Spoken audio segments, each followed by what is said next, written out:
को साथमा कामना सेवा विकास बैंक, प्रगतिको आधार कामना सेवासँगको कारोबार।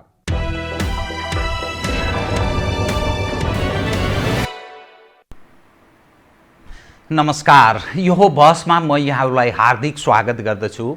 जीवराम भण्डारी। आज यहाँहरू सामुन्ने उपस्थित हुनुहुन्छ डाक्टर विनोद बिष्ट। उहाँ परराष्ट्र मामिलाका पनि जानकार हुनुहुन्छ। बेजिङमा 5 वर्ष उहाँले बोआओ फोरम फर एसियामा चिफ इकोनोमिस्टको रूपमा रहेर उहाँले काम गर्नुभयो। राष्ट्रसङ्घमा उहाँ 9 वर्ष काम गर्नुभयो। उहाँले अन्तर्सांस्कृतिक सम्बन्ध र शान्तिमा विद्यावारिधि गर्नुभएको छ। आज म उहाँसँग अलिकति दर्शकवृन्दलाई अलिक फरक ढङ्गले निरन्तर राजनीतिक विषय, कतिपय कस्ता विषयहरूमा पनि उठान गरिन्छ, अलिक फरक ढङ्गले उहाँसँग म प्रस्तुत हुने प्रयास गर्नेछु। नेपालको राजनीतिक पछिल्लो परिवर्तन पश्चात यहाँहरू सबैलाई अवगत छ, 12 बुँदे दिल्ली सहमति हुँदै नेपालको राजनीति जुन ठाउँमा प्रवेश गरेको छ, कतिपय बुद्धिजीवीहरू चिन्ता जाहेर गर्न थालेका छन्। हाम्रो राजनीतिक नेतृत्वले निर्णायक क्षमता गुमाउँदै गएको छ। बाह्य तागतहरूको क्रीडास्थलको रूपमा नेपाल परिणत हुँदैछ र बाह्य तागत यसरी खेल्दैछ, ती सरोकारवाला नेपालको आन्तरिक तागतको रूपमा हेरिएका ठानिएका ठुला राजनीतिक दलहरूमा पनि त्यो विदेशीको छाया, प्रक्सी प्रकृतिको वार पार्टीभित्र आन्तरिक रूपमा त्यसरी चरम अवस्थामा छ। फलत नेपाली जन दुखी छन्। गन्तव्यको बारेमा अझै पनि स्पष्ट हुन सकेको छैन। 62-63 देखि परिवर्तनको कुरा गर्ने हो भने 14 वर्ष पार गरिसकेको अवस्था छ, तर नेपालीको दुःख पीडा र कतिपय समस्या उप सम्बोधनका सवालमा समस्या छ। डाक्टर विनोद बिष्टसँग आज म शान्ति क्षेत्रको विषयलाई पनि उठान गर्नेछु, देशको आर्थिक अवस्थाको कुरा गर्नेछु, परराष्ट्र मामिलासँग सम्बन्धित विषय उठान गर्नेछु। समग्रमा भन्दा समसामयिक विषयलाई केन्द्रमा राखेर कुराकानी गर्नेछु। सर्वप्रथम म उहाँलाई स्वागत गर्छु। स्वागत छ यहाँलाई। म तपाईको विषयसँगै उठान गर्छु। तपाईले जुन विषयमा विद्यावारिधि गर्नुभएको छ, अन्तर्सांस्कृतिक सम्बन्ध र शान्ति। नेपालको पछिल्लो स्थिति हेर्दा सांस्कृतिक भाइचारा, परम्परागत जुन खालको मेलमिलापको स्थिति थियो, त्यसलाई अलिकति बिगार्ने, भत्काउने, क्षेत्रीय जातीय विखण्डन, धार्मिक विखण्डनको यस्ता प्रयत्नहरू भएको छ। र त्यो कसले गरेको छ भने जो शासनको इर्दगिर्दमा छन्, जो शासकको रूपमा छन्, जसको हातमा यो देशमा डाडु पन्यु छ, उनीहरू अहिले पनि त्यही प्रयत्न गरिरहेका छन् एकातर्फ। दोस्रो, शान्तिको विषय यसैसँग जोडिन्छ। एक समय राजा वीरेन्द्रले नेपाललाई शान्ति क्षेत्रको प्रस्तावको रूपमा अघि बढाए। फलत संसारका 116 राष्ट्रले स्वीकृत जनाए, भारतले स्वीकृत जनाएन। फलत 46 को राजनीतिक परिवर्तन पश्चात त्यो शान्ति क्षेत्र प्रस्तावको औचित्य, उपादेयता तुक छैन भनेर खारेज गर्यो। पछिल्लो राजनीतिक परिवर्तनसँग त्यसलाई चलाउने काम भयो। नेपालको आन्तरिक राजनीति बाह्य तागतको अवस्था छ, आन्तरिक द्वन्द्वको स्थिति छ, द्वन्द्वकै अवस्थामा नेपाल छ भन्ने अर्थ लाग्छ। किनभने भए आतुर सम्बोधनको सवालमा नेतृत्व पङ्क्तिको समस्या छ। अब यो विषयलाई हेर्दा एज तपाईको अनुभव, मैले दर्शकबिनलाई यो पनि अवगत गराउँछु, डाक्टर विनोद बिष्ट पूर्व प्रधानमन्त्री कीर्तिनिधि बिष्टका छोरा पनि हुनुहुन्छ। बुवाको एक अनुभवले पनि काम गर्छ, तपाईको आफ्नै अध्ययन पनि छ। यो अवस्थालाई चाहिँ तपाईँ कसरी हेर्नुहुन्छ? मैले यहीँबाट सुरु गरेँ अनि यससँग जोडिएका कतिपय विषय क्रमशः उठान गर्छु, कृपया। धन्यवाद जीवरामजी। यो त बहुत ठुलो विषय तपाईँले उठान त गर्नुभयो, तर यसमा धेरै कुरा जोडियो। अब यो नेपालको एक किसिमले राम्ररी बसिराखे हामीहरू सबै ठाउँमा। हुन त त्यसलाई अर्कै नाम दिइन्छ आजकल, कि पहिला दबाएर राख्या भएर चुप्लाएर बसेका थियो भन्नेहरू पनि छन् हैन। तर अब यो हाम्रो चाहिँ यो सांस्कृतिक सम्बन्ध या भाइचारा जो थियो या जो छ अहिले पनि खासमा त्यसलाई बिगार्ने प्रयत्न त भइ नै राखेको छ। त्यो बिगार्ने प्रयत्नमा देशभित्रका भन्दा पनि बाहिरका बढी जस्तो मेरो विचारमा मैले त्यस्तो देख्छु। किनभने देशभित्रका राजनीतिक पार्टीहरूले आफ्नो स्वार्थको लागि यो सानो सानो भनौँ न माइनोरिटी या यो एथनिक ग्रुपहरूलाई आफ्नो पकडमा राखेर त्यसबाट राजनीति गरेर सक्सेस गर्ने भन्ने जुन छ, हुन त त्यो नेसनल पोलिटिक्समा त खासै काम लाग्दैन, तर नभए पनि त्यस्तो किसिमको अवस्था त आएको देखिँदैन। किनभने त्यो छुटपुट यताउता छ होइन। जस्तो पहिला 14वटा प्रदेश बनाउने भन्नेमा त्यसको चाहिँ आखिर आधार त त्यही अनुसारै गर्न खोजिएको थियो। खैर त्यो त सम्भवतः नेपालीको भाग्यले गर्दाखेरि सायद त्यो भएन, नभए त टुक्रा टाक्री त भइहाल्थ्यो कि के हो त्यो भन्न पनि सकिँदैन। त्यस कारण यसमा चाहिँ बाहिरबाट जुन विदेशबाट जुन पैसा आउँछ यो एनजिओ आइएनजिओको रूपमा, अब उनीहरूलाई त शोध गर्नु छ, उनीहरू काम त्यति हो। त्यसमा चाहिँ अनुसन्धान गर्ने, अध्ययन गर्ने, अनुसन्धान गर्ने कस्तो रहेछ के रहेछ यहाँ उहाँ भन्ने, र त्यही चिजलाई लगेर जस्तो तपाईँलाई याद होला एकपल्ट यहाँ नै आएर एउटा अमेरिकन लेडीले एउटा यस्तै सोधखोज गरेर नोबेल प्राइजमा आधा सेयर पनि गर्यो। यहीँ आएर सोधखोज जम्मै यहीँकै हो। अब बाहिरबाट आएर जुन गर्छन् तिनलाई त नयाँ नयाँ ठाउँ चाहिएको छ, सबै सरकारले दिँदैन। जस्तो अब हामी धेरै टाढा किन जाने, इभन भारतमै गयो भने पनि भारतले आफ्नो केही ठाउँहरूमा कसलाई पनि जान्दिँदैन। हामी त बडा उदार छौँ, जसलाई पनि आफ्नो घरभित्र आफ्नो चाहिँ भनौँ न सुत्ने कोठामै पनि लिएर जान हामी तयार छौँ। अब त्यसको कारण त यो छ कि हामी गरिबी छ, हामीलाई चाहिँ बिहान बेलुका खाना लाउनलाई गाह्रो छ। त अलिकति पैसा हुने बित्तिकै मानसिकता पनि गरिबी भयो, मानसिकता पनि गरिबी भयो, अनि अरू आर्थिक हिसाबले पनि भएको हुनाले हामी फक्किन्छौँ। फेरि हामी सोझा पनि छौँ। कसले के आएर भनिदियो भने अब अहिले त अलिकति कम भयो होला, नभए त अङ्ग्रेज देख्ने बित्तिकै बाप रे बाप के नआयो भनेर मानसिकता त त्यो भारतको मानसिकता हो, कलोनाइजेसनको बेलायतीले गरेको हो। हामीलाई त्यस्तो हुनु नपर्ने हो।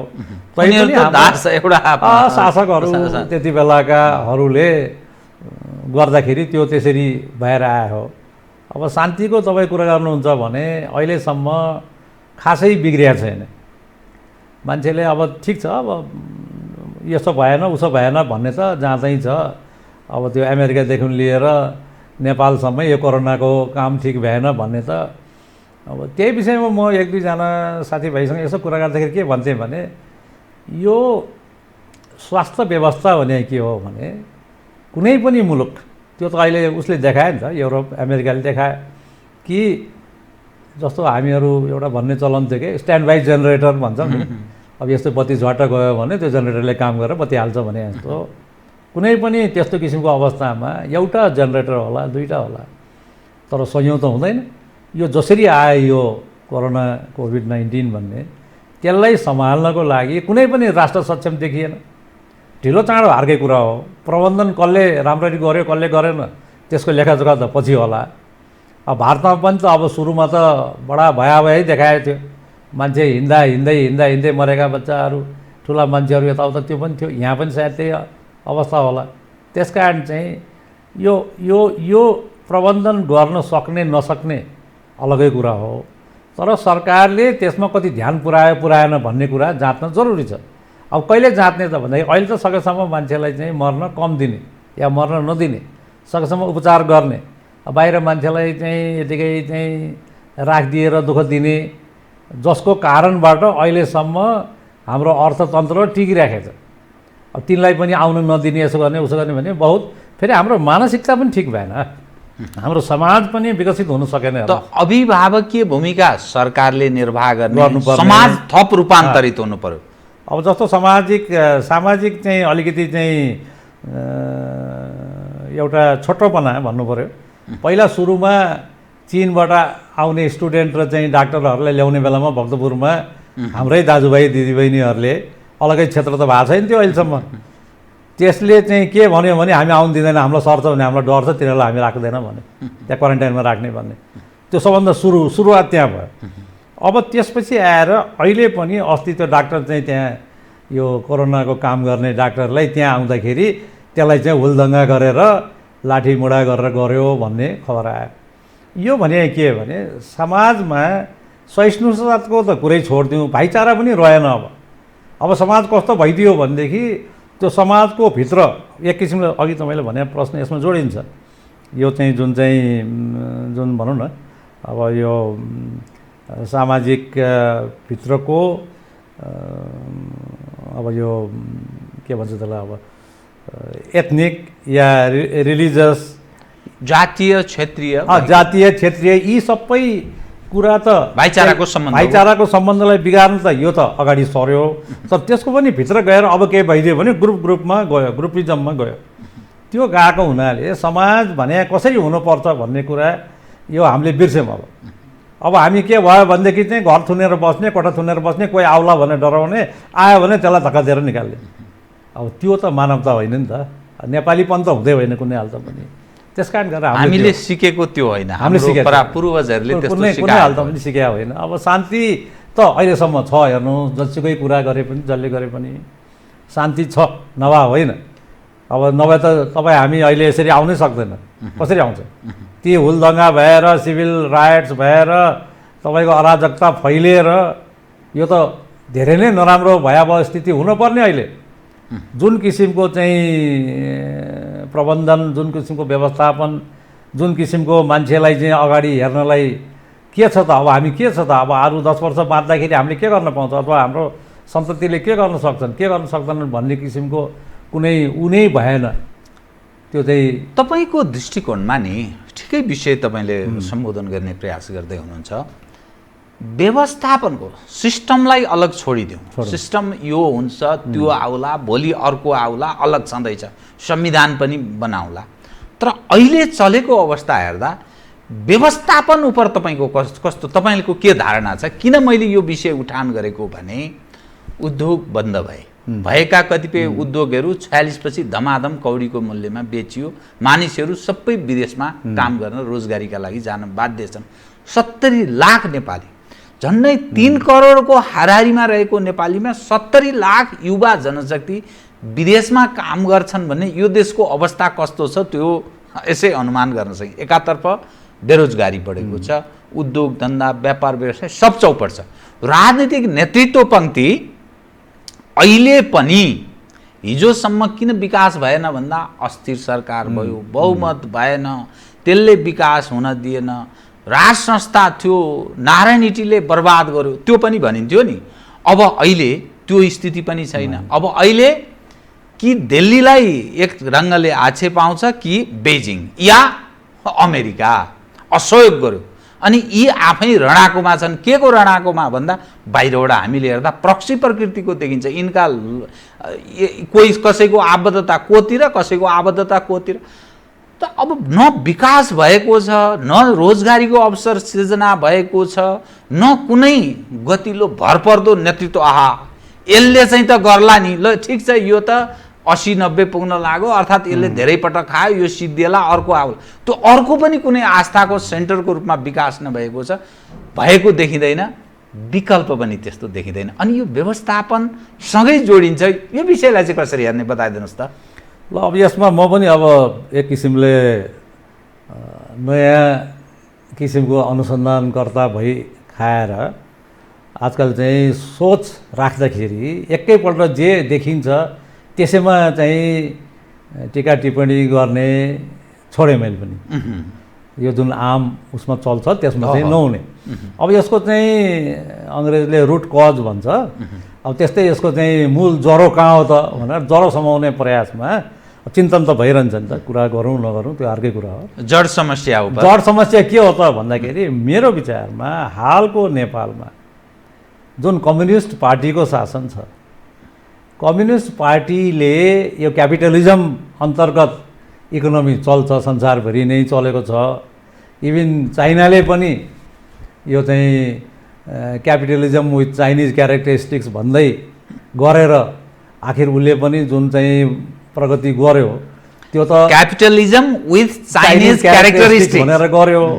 उसले पनि त्यही हिसाबले गर्यो, नभए WTO को मेम्बर किन हुन्थ्यो र सारा कुछ गरेर ऊ त्यसरी अगाडि बढ्यो। देङको उदार अर्थनीतिलाई देङको उदार अर्थनीतिले त्यही 80बाट सुरु गर्यो। त हाम्रो नेपालमा के भइरहेको छ भने एउटा त यो कम्युनिस्ट पार्टीको सिद्धान्त अनुसार अर्थतन्त्रलाई कसरी अगाडि बढाउने भन्ने कुरामा उहाँहरू स्पष्ट छैन, नम्बर 1। अब त्यसले गर्दाखेरि र फेरि त्यसमा अहिले के भइदियो, हामीका त दुईटा अब धार नभए पनि दुईटा विचारका पार्टीहरूको संयोजन हो। एकजना जब भन्छ, अर्को भन्छ। त्यो दुईटामा चाहिँ अब केमा जाने त? यो त आखिर त राजनीति भने पनि त्यही हो, सुरुवात त राजनीति नै भयो, त्यहाँबाट गएर अर्थनीति या अरू नीतिहरूमा जाने भयो। त्यो जानको लागि उहाँहरूलाई मुस्किल परिरहेको छ मेरो विचारमा। उहाँहरू जान सकेका छैन, उहाँले पहिलाउन सकेका छैन, किनभने त्यो जबरजस्ती गरेर पनि हुने कुरा भएन अहिले, किनभने त्यसको त कुरा त उसले देखाउँछ। अब बहुमत भए बेलामा स्पष्ट बहुमत भएला, झन् 2/3 बहुमतको निकट भए बेला त स्पष्ट गर्न नसक्ने, भोलिका दिनमा त के स्पष्ट गर्ने कुरै त्यो त आफ्नो ठाउँमा चाहिँ हेर्नुहोस्। म त यसै हेर्छु के, म त एउटा अप्टिमिस्ट पनि हो। अप्टिमिस्ट नहुँदा हो त आजको दिनमा म यहाँ आउँदै हुन्न। ठिक भन। र मैले अब भनौँ न मेरा साथीभाइ दिदीभाइ दाजुभाइलाई के भन्छु भने यो कोरोनाले हामीलाई लाने भनेको छ, दुई किसिमले लाने हो। एक किसिम हामीमा डर, मर्छु। म आदरणीय दर्शकबिनलाई यो पनि अवगत गराउँछु, डाक्टर विनोद विष्ट उहाँ किडनी ट्रान्सप्लान्ट पेसेन्ट हो, 28 वर्ष भयो उहाँले किडनी ट्रान्सप्लान्ट गरेको। त्यही पहिलो ट्रान्सप्लान्ट किडनीले नै उहाँको एकदम राम्ररी काम गरिरहेको छ। यतिखेर संसारमा कोरोना भाइरसले ठुलो समस्या पैदा गरेको छ, त्यसका बावजुद पनि हिजो साँझ मैले उहाँसँग अनुरोध गरेँ, झन्डै 9 बजीतिर उहाँ आइदिनु भएको छ। बहुत धन्यवाद पनि म दिन्छु। मैले दर्शकवृन्दलाई यो प्लस थप अवगत गराऊ कृपया। ल यही सिलसिलामा अर्को विषयमा जानु अगाडि म के भन्छु भने मैले के बुझेको छु भने दुई किसिमले हामी मर्न सक्छौँ। ठिक छ, अब भगवानको कुरा यता काल आउने यताउता त्यो त छँदैछ, हाम्रो धर्मले बताउने यसले बताउने त्यो आफ्नो ठाउँमा छ। त दुई कुराले हुनसक्छ, किनभने अहिलेको अवस्था पनि त्यस्तै छ। त एउटा चाहिँ हामीमा डर, मर्छु भन्ने डर, अर्को समर्पण, सरेन्डर। त्यो चाहे स्वस्थ बुढाबुढी होस् चाहे बिमार मान्छे होस्, मनोबल गएपछि गयो त्यो मान्छे। त्यस कारण अहिले पनि के छ भने म किन आएँ त भने मलाई अहिले मर्छु भन्ने छैन कि, मनोबल उच्च मनोबलका छ। त्यस कारण उहाँहरूलाई पनि एउटा चाहिँ यो चाहिँ दुईटा उच्च मनोबल राख्नुहोस् भनेर यहाँले उच्च मनोबल राख्नुहोस्। एउटा चाहिँ मर्छु भन्ने डर नपसाउनुहोस् र कथम कदाचित डर आउन खोज्यो भने पनि सरेन्डर नगर्नुहोस्, आफ्नो काम गरिरहनुहोस्, बाँचिहाल्नुहुन्छ नि। जिन्दगी त सबैको लेखेरै ल्याएको छ, सधैँको अजर अमरको छ र जीवनमा। अनि यसैसँगै अब जुन अवस्थामा मैले यो व्यवस्थापनको जुन कुरा गर्दै थियौँ, त अब सरकारको त किम कर्तव्य विमूढ भन्छ नि, के गर्ने के नगर्ने चौबाटोमा गएर टक्क उभिएको छ। कता जाने हो, के गर्ने हो, कुन चिजलाई सम्बोधन गर्ने, कुन चिजलाई प्राथमिकता दिने। जस्तै लकडाउन गर्यो, अनि त्यसपछि अहिले कतिपय जिल्ला लकडाउनमा छ, उपत्यका निषेधाज्ञामा छ। अब निषेधाज्ञा 10 गतेसम्म छ, त्यहाँबाट फेरि के गर्ने, किनभने मान्छेको त बेहाल भइसक्यो, गुजारा कसरी चलिरहेको छ। एफाबा सिंहदरबार र बालुवाटारमा बसेर मस्ती गरेर मात्रै हुन्छ, विभिन्न ठाउँमा दरबार बनाएर अनि विभिन्न पार्टीका नाममा नेताका नाममा समाजवाद उन्मुख संविधान लेखेर मात्रै हुन्छ। अब यो के हुने त? कृपया यो पनि एउटा व्यवस्थापनको विषय, किनभने नेतृत्वले भ्याउ पाएन, आस्था पनि जनताको उनीहरूप्रति रहेन, भलै मत जाहेर गरेकै हो, विकल्प पनि जनता देखिरहेको छैन। हेर्दाखेरि निछम्मै अँध्यार हो।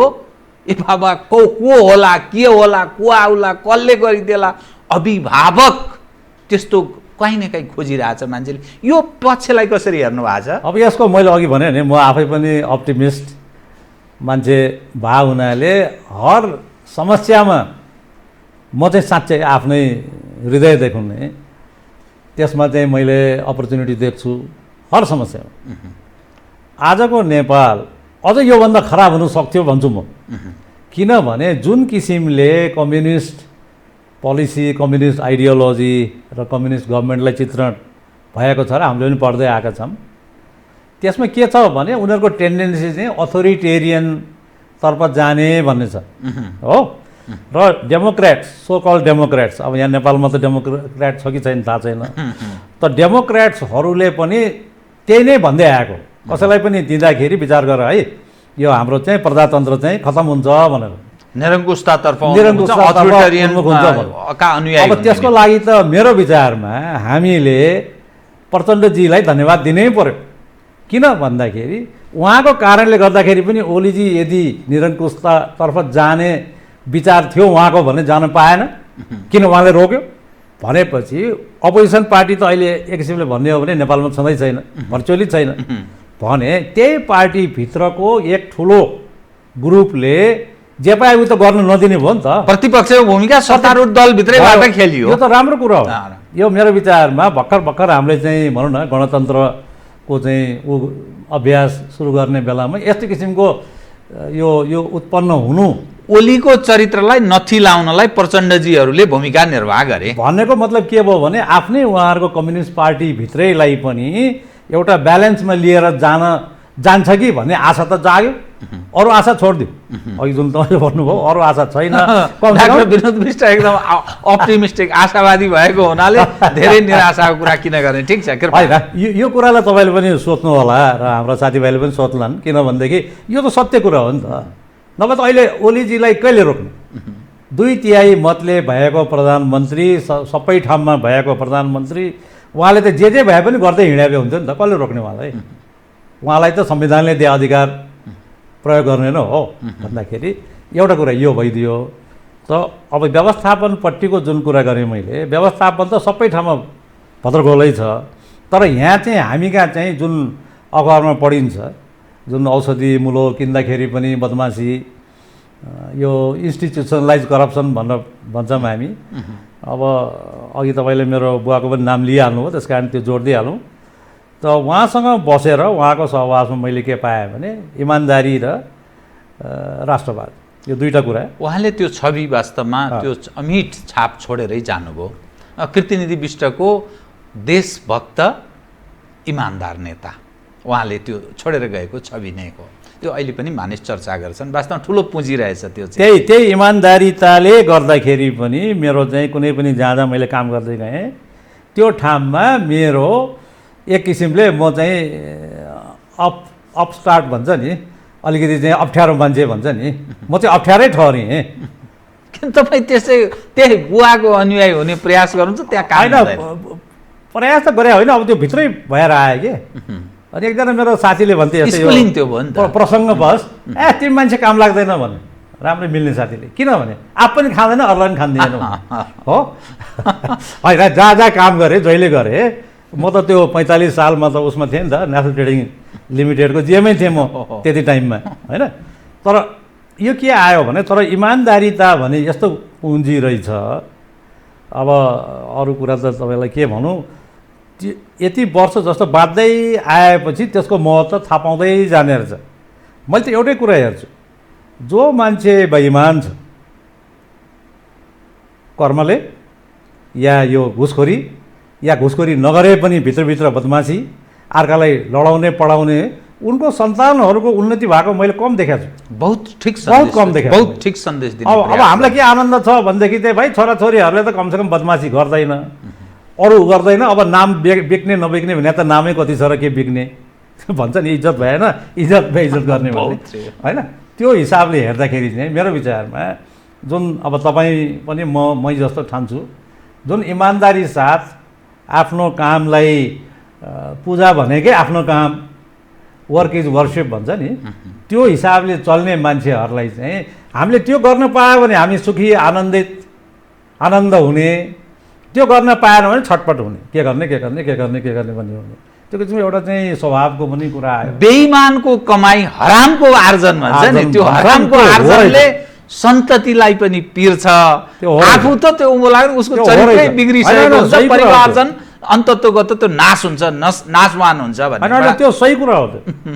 त्यो आखिर मान्छेले भनौँ न, जस्तो हामी कहिलेकाहीँ यसै कुरा गर्दाखेरि भन्छौँ कि होइन त्यो मान्छे त राम्रो थियो, त्यो परिवार त राम्रो थियो, बाउआमा त त्यस्तो राम्रो, बच्चा किन बिग्रियो भन्छौँ होइन, भन्छौँ नि हामी, उसको बच्चा गलत किन धन्दा, बिग्रियो भने गलत धन्दा, गलत कमाई, होइन, होइन, दुष्चरित्र अब देख्दाखेरि त उसले देखाएन, देखाएन, तर भित्र त्यो काम यही गर्यो। दोगला चरित्र होला नि त, भित्र चाहिँ जम्मै बदमासी होला, बाहिर हेर्दाखेरि सबै राम्रो होला। अब त्यसको बच्चा त बिग्रियो देखेछ हामीले, अनि किन बिग्रियो त भन्दाखेरि खै सङ्गत बिग्रियो भन्छ, हामी त सजिलो छ नि त, त्यो काललाई दोष नभए भने चाहिँ त्यो पनि लगेर ल सङ्गत खराब हो अनि यसलाई काकाले बिगार्यो, भतिजाले बिगार्यो या उसले बिगार्यो भनेर कुरा गरे जस्तै कुरा हो। अब यो प्रबन्धनलाई चाहिँ सही रूपमा प्रबन्ध गरेर नेपालीहरूलाई अलिकति चाहिँ केही मात्रामा अहिले दिनको लागि, यो कोरोनासँग लड्ने त यो त चलि नै रहन्छ, विभिन्न यो वैज्ञानिकहरूको कुरा छ, यो 2 वर्ष पनि चल्छ, 3 वर्ष पनि चल्छ, चलि नै रहन्छ, यसरी जानेवाला छैन भन्छ। त्यस कारण यसलाई एउटा प्रोजेक्टको रूपमा भन्दा पनि यो त प्रोग्रामै भयो, त्यो हिसाबले जानु पर्यो। र यही समयमा अब मान्छे त कोरोनाबाट मर्ने भन्दा खान्न पाएर मर्छ बहुत। अब त्यतापट्टि ध्यान दिएर उहाँहरूले बाहिरबाट आउने सबभन्दा प्रायोरिटीमा त त्यो भयो। अब गाउँतिरको मान्छेले त अब जे छ त्यो फलेको कन्दमूल खाएर पहिला पनि खान नपाउने, अहिले पनि खान नपाउने, त्यही गुजारा गर्लान् केही समय। तर बाहिरबाट जुन आइरहेका छन् यो यो यो यो उसमा मजदुरी गरेर विभिन्न ठाउँमा आउनेलाई, यिनीहरूलाई सुलभ तरिकाले उनले जानेको सिपलाई पुरापुर प्रयोग गर्ने, जसले गर्दाखेरि राष्ट्रलाई पनि त फाइदा हुन्छ नि त, उनीहरूलाई मात्रै होइन नि त। त्यो किसिमको उसमा चाहिँ बहुत गम्भीर हिसाबले लागेर सरकार चाहिँ लाग्न जरुरी छ। म तपाईसँग यो व्यवस्थापनको विषयलाई यहीँ राख्दै म अलि अलग ढङ्गले 3वटा विषय महत्त्वपूर्ण ढङ्गले उठान गर्छु। बिआरआईको कुरा पनि गर्छु, एमसिसीको विषय पनि कुरा गर्छु, नेपाल भारत बिचको पछिल्लो समस्याको रुट कज भन्नुभयो नि तपाईँले, त्यो रुट कजको पनि कुरा गर्छु। तर त्योभन्दा पहिले चाहिँ तपाईँ किडनी ट्रान्सप्लान्ट गरेको व्यक्ति 28 वर्ष भयो, कोरोना भाइरसका कारण मानिस आतंकित छन्। मूलतः कुन?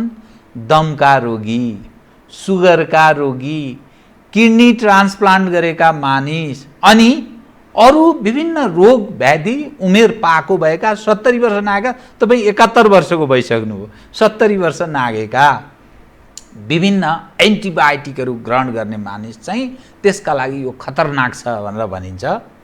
किडनी ट्रान्सप्लान्ट गरेको 11 वर्ष नपुग्दै ओलीजीको अर्को पटक ट्रान्सप्लान्ट गरेको यो भर्खरैको घटना हो। तपाईँ 28 वर्ष भएछ, एकै पटक ट्रान्सप्लान्ट गरेर एकदम तपाईँको देख्दाखेरि स्वास्थ्य एकदम राम्रो स्वास्थ्य देखिन्छ। यो कसरी सम्भव छ? यो सेयर गरिदिनुहोस् त कृपया। तपाईँ कुन मनोबलका साथ काम गरिरहनु भएको छ? तपाईँको लाइफस्टाइल बताइदिनुहोस् त।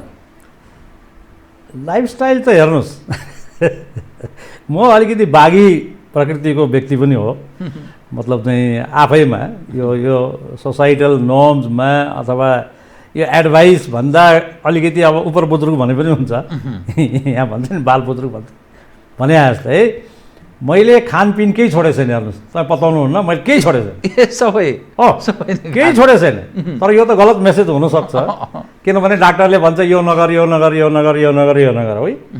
अब मेरो चाहिँ एउटै प्रश्न के छ भने त्यो अस्वाभाविक त खानुहुन्न नि, खाए पनि थोरै थोरै होइन, त्यो त अब आफ्नो लिमिट छ, ऊ छ होइन, जे छ।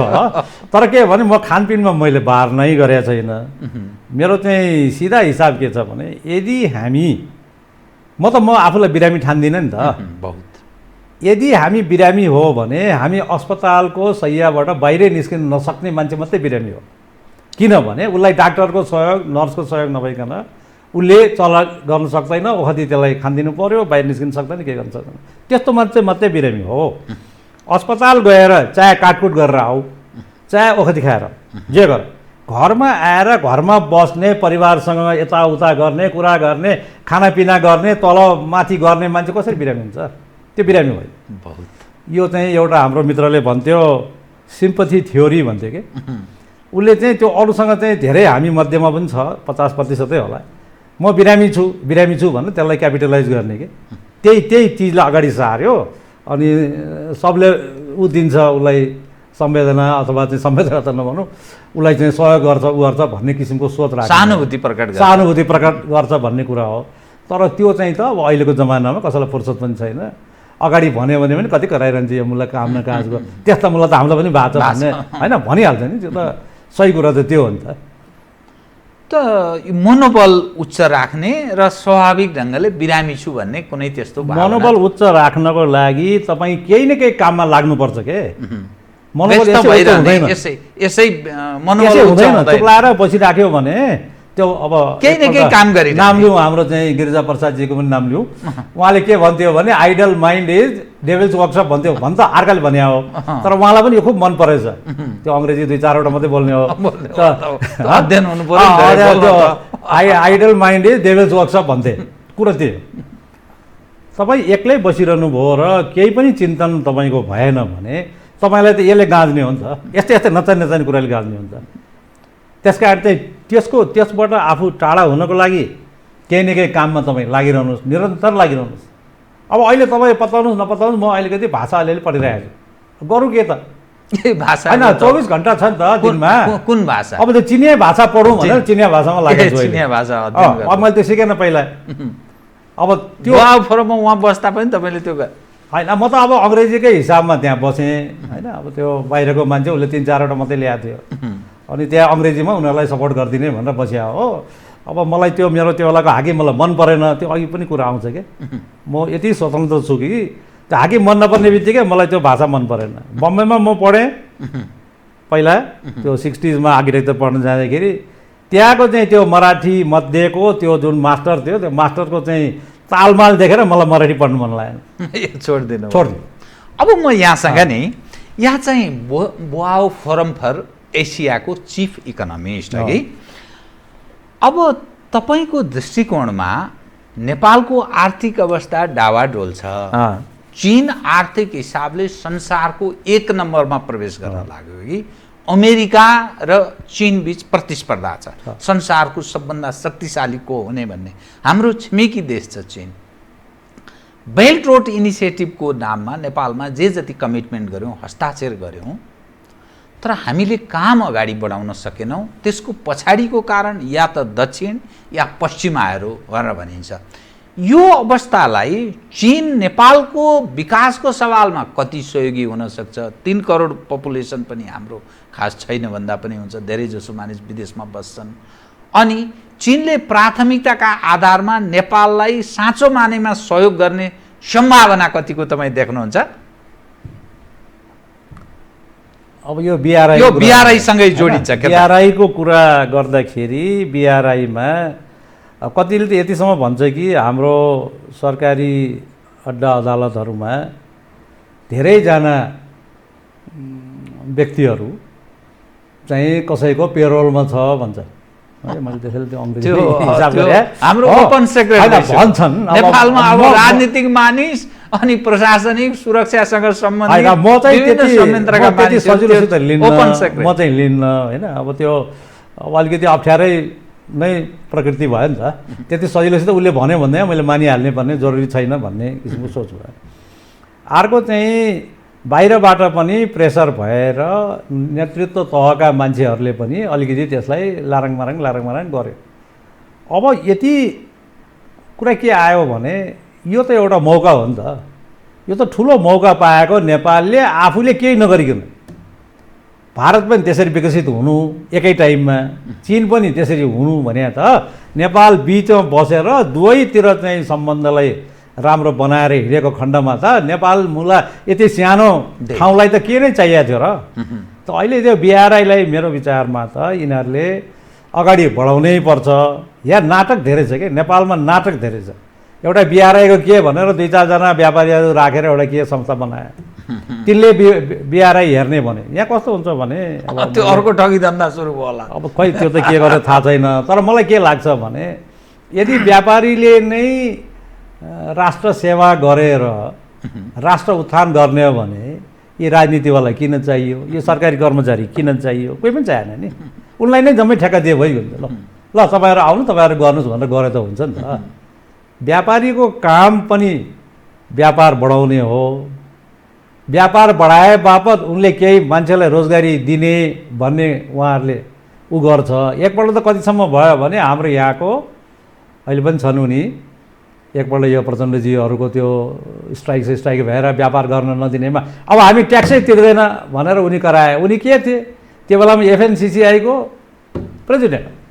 अब यस्तो मानसिक जो अगुवा त्यही नै त्यही काम उनले त्यसो भन्यो, अब हामी ट्याक्स तिर्दैन अरे। के ट्याक्स व्यापारीले कहिले तिर्छ? कहिले तिर्छ? तपाईँ हामी तिर्ने हो?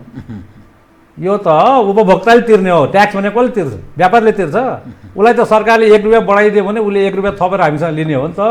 उसले थोरै तिर्छ होइन। अब त्यस्तै किसिमको सोच, त्यस्तै किसिमले गरेर पनि चल्ने रहेछ यो नेपालमा त। अब तिनै मान्छे ठुला छन्।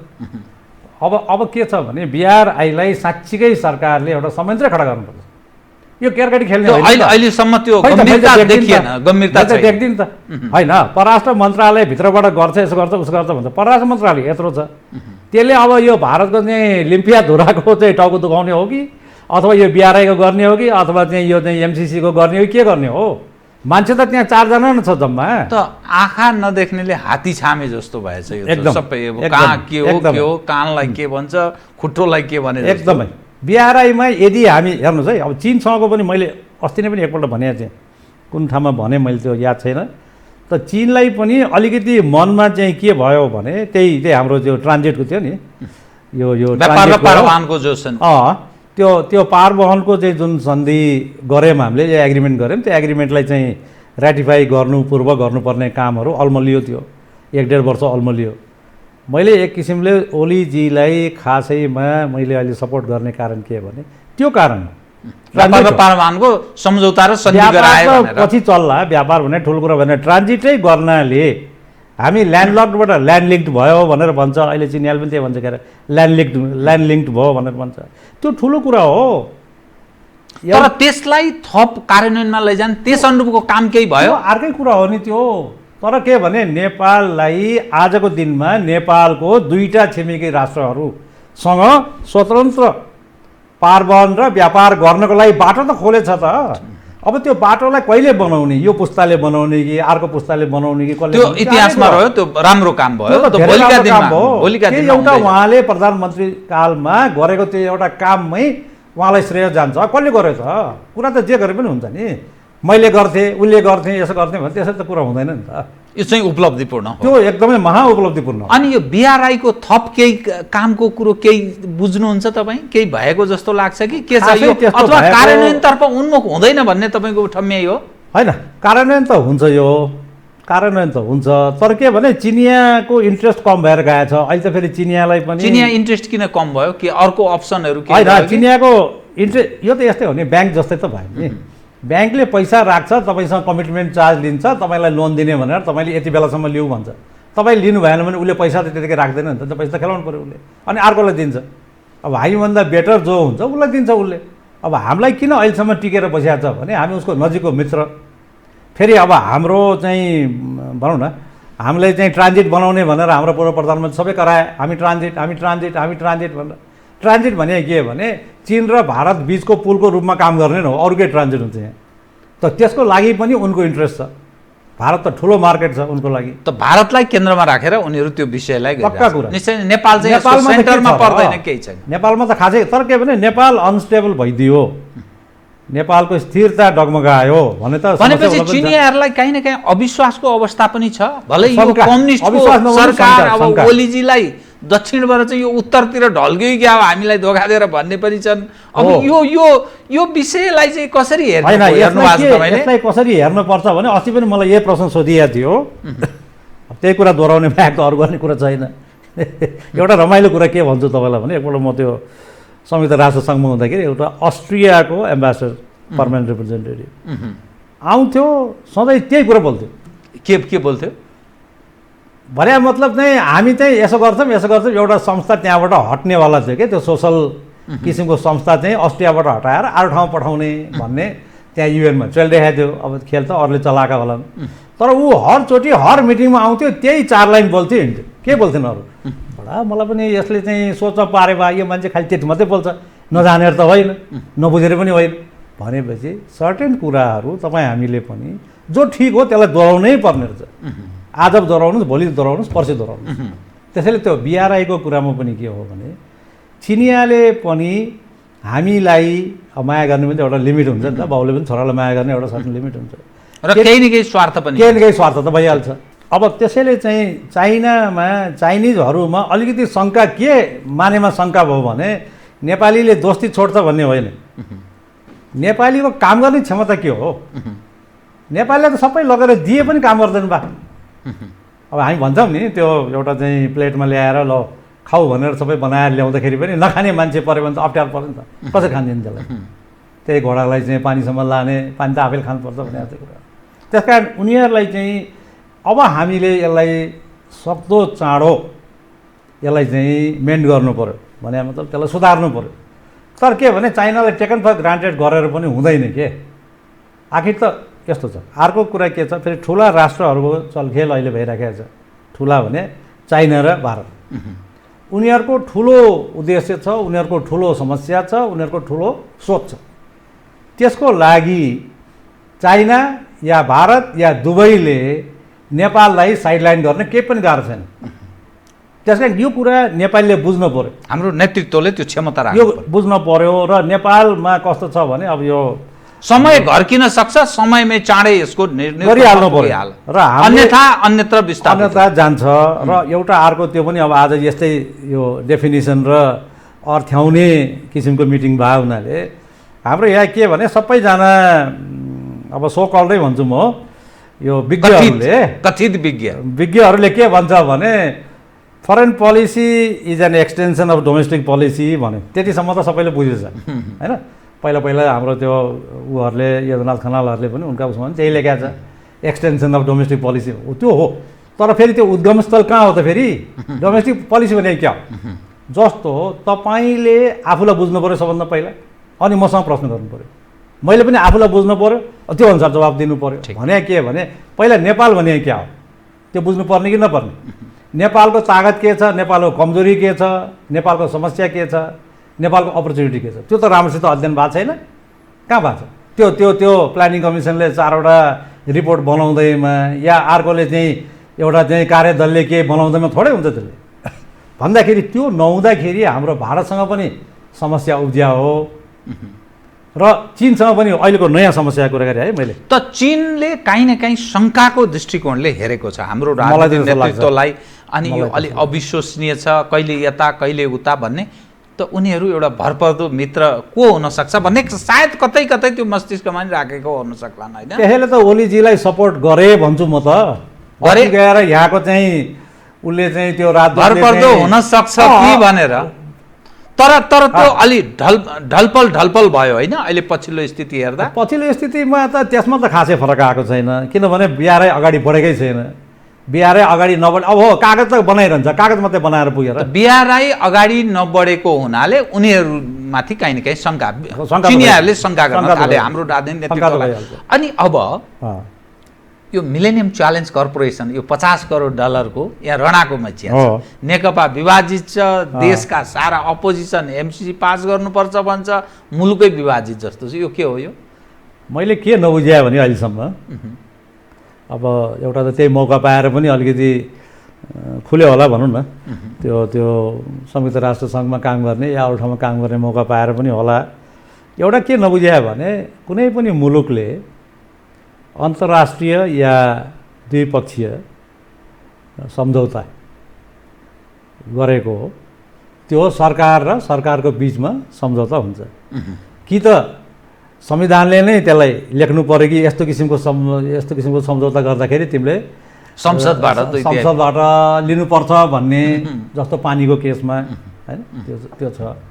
अब यो जुन छ यसमा त एउटा त पावर सम्बन्धी कुरा छ, ट्रान्समिसन लाइन र यताउता, अर्को सडक पुलसुल यताउता बनाउने के भन्ने छ भने खास गरिकन विकास कार्यक्रम छ।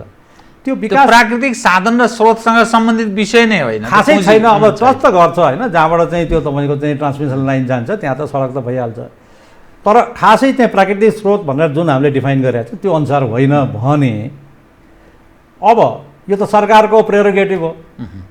जो सरकार छ ऊ सरकारले गर्ने हो एग्रिमेन्ट बनेको। त्यो सदन किन ल्याए? नम्बर 1 ल्याउनु पर्ने आवश्यकता के भयो? अब मैले है त्यो भन्दाखेरि त अलिकति आफ्नै सरकार, आफ्नै नेता, आफ्नै उसलाई चाहिँ अलिकति होच्याएको जस्तो देखिएला, तर सायद अमेरिकी सरकारले पनि यो बुझेको छ कि यिनीहरू पनि एउटाबाट अर्को आउने बेला के गर्छन् थाहा छैन भन्ने अविश्वास भयो अर्थात् अब यो सरकारले एक किसिमको कन्फिडेन्सको लेभल कम भयो क्या, ल्याक अफ ट्रस्ट हुन्छ नि, त्यो सायद कम भयो हुनाले संसदैबाट गरेपछि त जोसुकै आओस् काम त भइहाल्छ भन्ने सोच उनको चाहिँ त्यो हुनसक्छ। किन संसदमा गयो भन्ने एउटा त्यो। दोस्रो कुरा के भने सरकारको काम आफ्नो नीतिअनुसार आफ्नो पोलिसी अनुसार उसले कोसँग सम्झौता गर्ने, कसलाई के गर्ने, कसो गर्ने, के गर्ने भन्ने त्यो सरकारको काम हो। अब त्यो काममा भोलि गएर कुनै सरकारले त्यस्तो गर्यो अरे, जस्तो हामी बराबर सुन्छौँ नि, बेलायतमा सुन्छौँ, अमेरिकामा सुन्छौँ, प्रेसिडेन्ट ट्रम्पले यो यसरी चाहिँ यो चाहिँ बाहिर निकाल्यो, भोलि गएर सिनेटले रिजेक्ट गर्यो अथवा चाहिँ हाउसले रिजेक्ट गर्यो भनेर सुन्छ नि। त्यस्तै यहाँ पनि ल ठिक छ, अब सुशील कोइराला प्रधानमन्त्री हुँदाखेरिको गरेको सरकारले गर्यो भन्दैमा अहिले देउबा सरले त्यही चिजलाई गर्नैपर्छ भनेर लाग्नुपर्ने कारण के? त्यो मैले बुझ्दिनँ के, त्यो असलमा बुझ्दिनँ म। ठिक छ, त्यो बेलामा उहाँहरूको नैतिक दायित्व होला, उहाँहरू सबै भएको बेलाको सरकारले अमेरिकनसँग त्यो एग्रिमेन्ट सही गरे त उहाँले गरे हो, सुशील कोइराला सरकारले गरे हो। अब ओली सरकार आइसकेपछि हालको परराष्ट्र मन्त्री उहाँ गएर त्यहाँको परराष्ट्र मन्त्रीसँग के गर्यो भन्छ, अहिलेसम्म बाहिर निस्केन भन्छ, कसले भन्छ, के भन्छ, यस्तै कुरा छ। त्यो त उहाँहरूलाई थाहा होला, बिमरालजीहरूलाई थाहा होला, जसले चाहिँ यसलाई चाहिँ राम्रोसित हेरेका पनि छन्, बुझेका पनि छन्। तर एउटा सरकारले गरेको सम्झौतालाई संसदले, पहिलो कुरा त संसद किन गयो, अर्को कुरा संसदले रेटिफाई गर्नुपर्छ भन्ने जरुरी छैन। किनभने संयुक्त राष्ट्रमा पनि मैले कतिवटा देखेँ भने ट्रिटीहरू, जस्तो अमेरिकाले कतिवटा ट्रिटी सही गर्यो, त्यो मल्टिल्याटरल रेटिफाई गरेन, कतिवटाबाट विथड्र गर्यो, जस्तो अहिले नै भनौँ न विथड्र पनि गर्यो, जब डब्लुएचओबाट विथड्र गरिदियो, उसबाट विथड्र गरिदियो, उसबाट विथड्र गरिदियो, पहिले त सही गरेरै गयो हो नि त भित्र। भनेपछि अब संशोधन पनि गर्न नमिल्ने पनि हुन्छ कुनै। यदि हाम्रा नेताहरू, राष्ट्रवादी नेताहरूले ठाने कि भाइ यसले गर्दाखेरि हाम्रो चाहिँ अस्तित्वै खतरामा पर्छ भनेपछि त यसलाई संशोधन नगरिकन यो गर्नु हुँदैन भन्ने कुरा मान्नलाई किन तयार छैन मैले बुझ्दिनँ। संशोधन गर्न सबै एकमत किन नहुने, केले बाधा उत्पन्न गर्यो? बहुत ठिक विषय यहाँले उठान गर्नुभयो, त्यो पनि यसै लड्केर बस्यो। अब बीआरआईको पनि टुङ्गो छैन। अब अर्को तेस्रो, म कार्यक्रमको ठिक अन्त्यमा आएँ, सीमा अतिक्रमण, कालापानी, लिपुलेक, लिम्पियाधुरा अनि झन्नै त्यो 172 वर्ग किलोमिटरभन्दा बढी छ भनेर भनिन्छ। अनि त्यो मात्रै छैन, झन्नै 72 ठाउँमा यसरी अतिक्रमण भएको छ भनिएको छ। नक्सा जारी गरे, त्यो संविधानमै हालिदिए।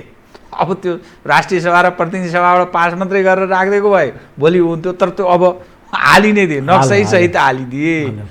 भारतसँग वार्ता हुन सकेको छैन। अस्ति 15 अगस्त 15 प्रधानमन्त्री ओलीले भारतीय प्रधानमन्त्री मोदीसँग 11 मिनट कुरा गर्नुभयो। बडा ठुलो विजय, एकदम विजय उत्सव जस्तो मनाइयो। त्यसको लगत्तै भोलिपल्ट फेरि भारतीय राजदूतले गएर प्रचण्ड र माधव कुमार नेपाललाई ओलीजीलाई त हामीले भने तपाईँहरूसँगै छु है, पिर नगर्नुहोस् भनेर फेरि ढाडस दिएर यो हामी क्या यस्तै चल्छ, अब सुनाउनेले सुनाउँदै थियो यसो भने भनेर। अब सवाल के रह्यो भने एकातर्फ अमेरिकनहरूको यो स्थिति, चिनियाहरू काहीँ न काहीँ शङ्काको दृष्टिकोणले हेर्ने, भारतसँग सम्बन्ध बडा अप्ठ्यारो स्थितिमा प्रवेश गरेका छ। हामी फेरि कता कता लम्पसार पनि परिहाल्छौँ, तुरुन्तै लम्पसार पनि परिहाल्छौँ। भारत र चीन बीच पनि तनावको अवस्था छ, अमेरिका र चीन बीच तनावको अवस्था छ। पछिल्लो सुनिँदैछ अमेरिकी लडाकु युद्धक विमानहरू लद्दाख एरियामा ट्रेनिङ गर्ने, काहीँ न काहीँ त्यो टेस्ट गर्ने, त्यो चिनियाहरूलाई पनि तर्साउने हिसाबले अमेरिकन र इन्डियन मिलेर प्रयास गर्छन्। त्यो हाम्रो नेपालको सीमा नजिक जस्तो पर्छ, पश्चिम महाकालीभन्दा अलिक पश्चिमपट्टि पर्छ। यो सबै तस्बिरले के हुने त बताइदिनुहोस् त। तपाईँको जुन तपाईँ यो एसियन कन्ट्रीहरूको बारेमा राम्रो अध्ययन गर्नुहुन्छ, वाउ फोरममा पनि तपाईँले काम गर्नुभयो, अनि भारतमा अध्ययन पनि गर्नुभयो, राष्ट्रसङ्घमा पनि तपाईँ रहेर काम गर्नुभयो। यो समग्र तस्बिरले के हुने, एसियाको भविष्य र खास गरी हामीले चिन्ता गर्ने भने हाम्रो देशको, हाम्रो यस्तो गरिबी छ, अभाव छ, नेतृत्व यो चरित्रको छ, के हुने? यसमा अघि मैले अघि चाहिँ ओछ्याएको चाहिँ त्यही कारण हो, यहाँ तपाईँले सोध्नु होला र यही जोड दिउँला भनेर हो। सबभन्दा पहिला त नेपालीले नेपाल के हो भन्ने बुझ्नु पऱ्यो भने अहिले त अब नेतृत्व वर्ग जो छ, नेतृत्व पङ्क्तिले बुझ्नु पऱ्यो नेपाल के हो त। त्यही अनुसार उसले भारतसँग कुराकानी गर्दाखेरि आफ्नो हैसियत, आफ्नो क्षमता बुझेर गर्नु पऱ्यो। डायलगमा त कसैको शङ्का भएन, यो बात के अरे उसैबाट वार्तैबाट चाहिँ यो सुल्झाउनुपर्छ भन्ने कुरा हामीले जोड गर्न पनि मिल्दैन भने यो समय लाग्ने कुरा हो, आजको भोलि हुने कुरा होइन।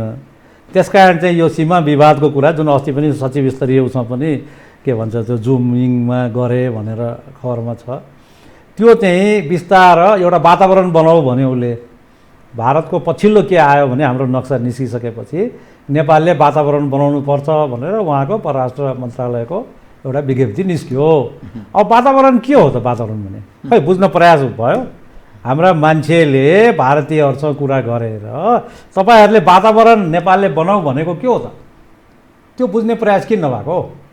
अब हाम्रो उहाँ राजदूत बसेका छन्, यहाँ मन्त्रालय छ, प्लस त इन्फर्मल च्यानल्स पनि त थुप्रै छ नि, जस्तो अस्तिका इपिजीका हाकिमहरू छन्, यता पनि छन् उता पनि छन्, उताका त अहिले गभर्नर भएको छन् कतातिर भने महाराष्ट्रको भारत होइन। अब त्यो हो भनेदेखि यो वातावरण बनाऊ भनेर तपाईँहरूले भनेको के हो।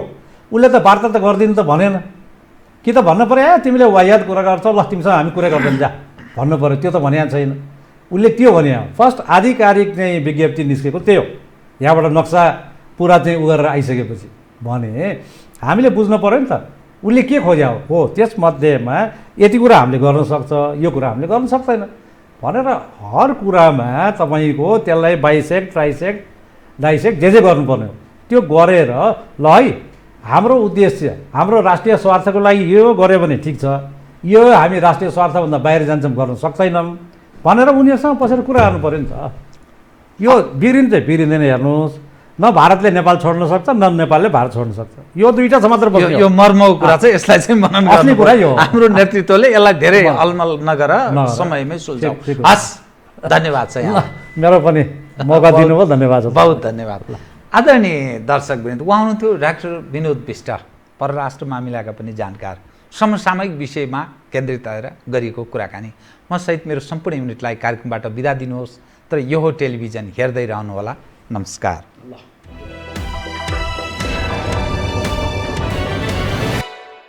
यो हो बहसको साथमा कामना सेवा विकास बैंक, प्रगतिको आधार कामना सेवासँगको कारोबार।